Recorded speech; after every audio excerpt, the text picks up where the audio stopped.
Para mim, a essência da vida reside em possuirmos uma mentalidade religiosa.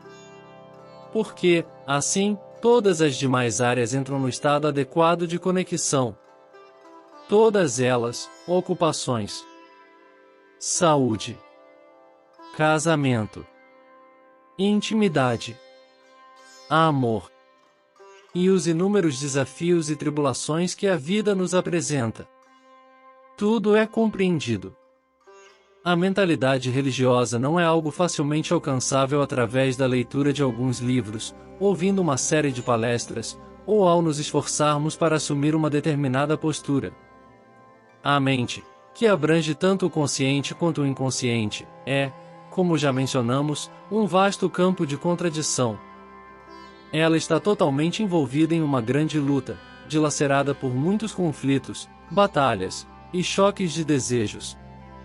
E, nessas condições, a mente não tem a capacidade de compreender o que significa ser religioso. Qualquer coisa que se faça, seja frequentar a igreja, ler textos sagrados ou realizar outras atividades comuns em nossas tentativas infantis de descobrir se há Deus, se há vida após a morte, etc. Essa mente nunca alcançará aquele extraordinário estado religioso. Este é um problema complexo e, para examiná-lo, precisamos de uma mente capaz de observar, sem imediatamente dizer: o que estou vendo me agrada, gosto disso, ou não me agrada, não gosto disso. Precisamos de uma mente científica, uma mente que não distorça, que não atribua cores ao que vê. O crucial é realizar uma transformação no próprio processo de pensar, na própria estrutura da mente. Uma revolução é necessária. Não uma revolução econômica ou social, mas uma revolução na consciência, no verdadeiro centro do nosso ser. E tal revolução só pode ocorrer quando se compreende essa questão do conflito. O conflito, em qualquer nível da consciência, seja superficial ou profundo, é o fator da deterioração. O fim do conflito. Observem, por favor, o próprio estado de vocês. Mas, de que maneira vocês se observam? Observam como um observador que está observando algo separado dele mesmo, caso em que há uma divisão, uma contradição entre o observador e a coisa observada? Ou observam sem a presença do observador? Sigam isso, por favor, porque é importante. Quando estamos observando o processo extremamente complexo de nossa própria consciência, cuja verdadeira essência é o conflito, devemos compreender o que entendemos por olhar, observar. Estou certo de que a maioria de nós observa como alguém que o faz de fora, olhando para dentro.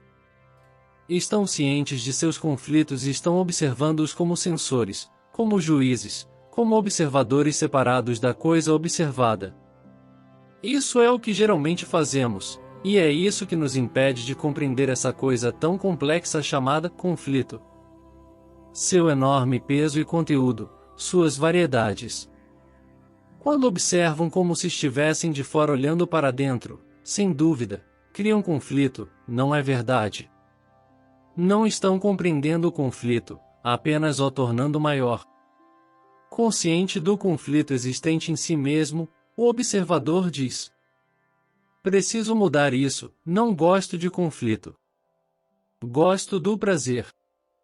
O observador, portanto, sempre tem essa atitude de julgar, de censurar, e, quando se observa dessa maneira, não se está compreendendo o conflito, pelo contrário, ele está sendo multiplicado. Tornei bem claro este ponto? Eu gostaria que percebessem este fato, de uma vez por todas, que percebessem sua verdade e beleza, pois saberiam, então, o que significa olhar, não com olhos de censor, mas olhar, simplesmente. Se olharem com olhos de censor, irão aumentar seu conflito, mas, se observarem sem ser de um centro, começarão a compreender esse processo extraordinário que é a consciência, que é a própria essência do conflito, da luta, que é um lutar incessante para tornar-se, reprimir, alcançar. A mente, de forma alguma, pode compreender a si mesma por meio de análise, porque, na análise, a separação entre o analista e a coisa analisada, e, portanto, conflito crescente e contínuo. Toda análise, todo esforço de sondagem, indagação, pesquisa, parte do centro, já condicionado, carregado das acumulações do tempo, que é o conhecido. Há, certamente, diferença entre percepção e análise.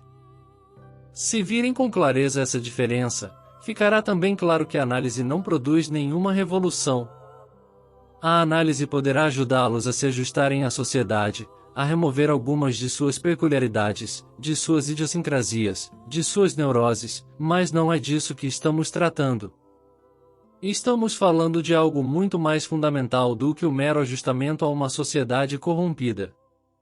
A análise pressupõe analista e coisa analisada. O analista é o censor, o juiz que examina, interpreta, condena ou aprova o que se está vendo, e, portanto, cria mais conflito. Não é isso, absolutamente, o que estamos fazendo. Estamos fazendo algo completamente diferente, ou seja, tentando compreender o conflito existente, não apenas no exterior, no mundo, mas também em nosso interior. Estou usando a palavra compreender no sentido de observar sem tomar posição. Quando procedem assim, já tem um campo de observação em que não há conflito. Não sei se estão percebendo a verdade disso. Para o homem ou a mulher que deseja verdadeiramente compreender a beleza, o extraordinário significado de uma vida livre de conflito. E eu digo que essa vida é possível. A coisa mais importante é estar totalmente consciente de todo o conteúdo da consciência. Estar totalmente consciente não significa analisar, mas simplesmente observar. E aí está nossa maior dificuldade, porque, através de um milênio de hábito, fomos treinados para julgar, para condenar, para comparar, para nos identificarmos, está a nossa reação instintiva e, portanto, nunca observamos verdadeiramente. Somos treinados desde a infância para adquirir conhecimentos, competir, aprendemos uma técnica, nos especializamos em uma certa direção, para termos um emprego e ganhar a vida. Nisso consiste toda a nossa educação, de modo que continuamos a viver na superfície. Assim, vocês que vivem em um mundo feito de conflito, que mantêm o conflito através de preenchimentos e frustrações, e que exige que também vivam em conflito, em um estado de autocontradição, podem, pela compreensão, pela sensibilidade a todo esse processo, ficar totalmente livres de conflito? Certamente, apenas a mente sem problemas, sem as cicatrizes do conflito, é inocente. E apenas a mente inocente pode conhecer o imensurável. Agora, um momento. Está-se ouvindo um zumbido aqui neste pavilhão. Aquele ventilador elétrico está funcionando e fazendo barulho. De que maneira escutam isso? Se esse barulho está os irritando, se é algo separado de vocês, então, consciente ou inconscientemente, estão resistindo a ele, porque querem escutar. Mas, se aquele barulho, o zumbido do ventilador, faz parte de sua atenção, então não há resistência. Vocês são aquele barulho. Com o mesmo estado mental, podem olhar todo o processo de sua consciência, com suas contradições, desejos, ambições, impulsos, compulsões, preenchimentos. Vocês são tudo isso. Não são observadores que estão olhando algo separado de si próprios. Portanto, não há resistência, não há conflito entre vocês e essa coisa. Enquanto houver separação entre pensador e pensamento, haverá necessariamente conflito. Vejam, por favor, que aí está a raiz dessa separação. E toda forma de conflito embotará a mente, gastará o cérebro, paralisará e insensibilizará o cérebro. Assim, para se alcançar o estado livre de conflito, é necessário compreender essa divisão. Por favor, não aceitem nada do que este orador está dizendo. Olhem, sem aceitar, nem rejeitar, mas procurando perceber o fato, individualmente, pela observação de vocês mesmos.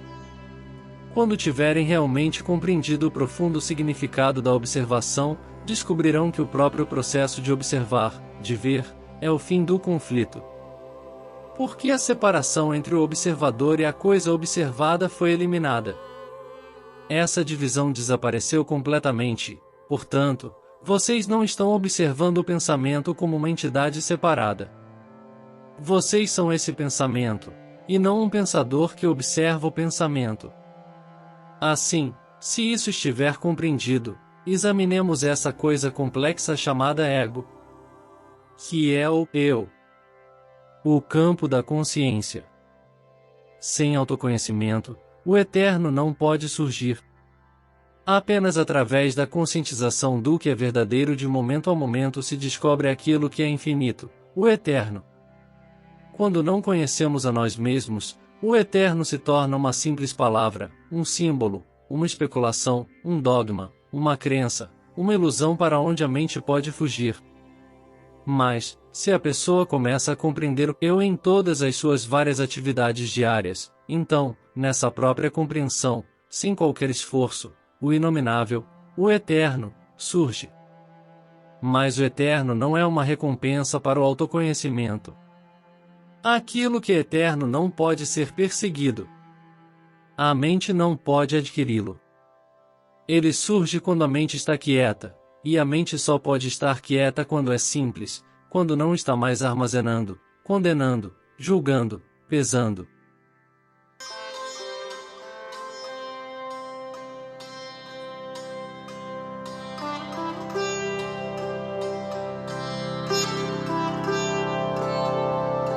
O vídeo apresenta uma reflexão profunda sobre a natureza da mente, o conflito interno e a busca por uma compreensão mais profunda da vida.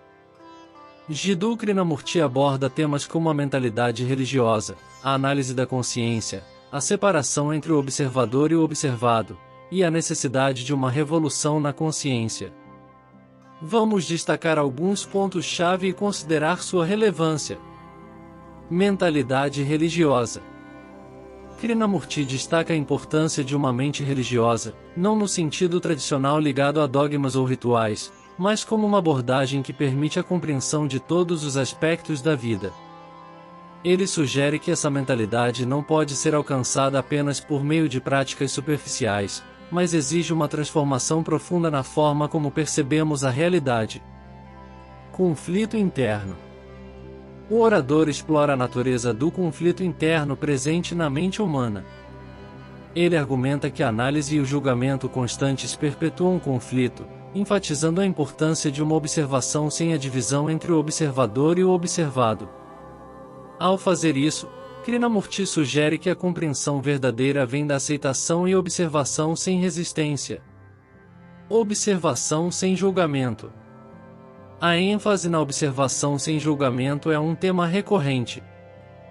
Krishnamurti desafia a tradicional abordagem de analisar e categorizar a experiência, propondo que a verdadeira compreensão surge quando somos capazes de observar sem a interferência do pensamento crítico. Autoconhecimento e ego. O vídeo destaca a importância do autoconhecimento na busca pela compreensão do eterno. Krishnamurti argumenta que a verdadeira compreensão do eu diário, das atividades cotidianas e das reações emocionais, leva a uma compreensão mais profunda do que é eterno e infinito. A quietude da mente. O orador sugere que a mente só pode alcançar a quietude quando é simples e não está constantemente envolvida em julgamentos e avaliações. Essa quietude é vista como essencial para perceber algo além das limitações da mente condicionada. A reflexão proposta por Krishnamurti destaca a necessidade de uma abordagem mais profunda e holística para compreender a vida e transcender o conflito interno. Sua mensagem apela para uma mudança fundamental na forma como percebemos a nós mesmos e o mundo ao nosso redor, encorajando uma observação mais consciente e uma mente aberta à possibilidade de uma transformação interior significativa.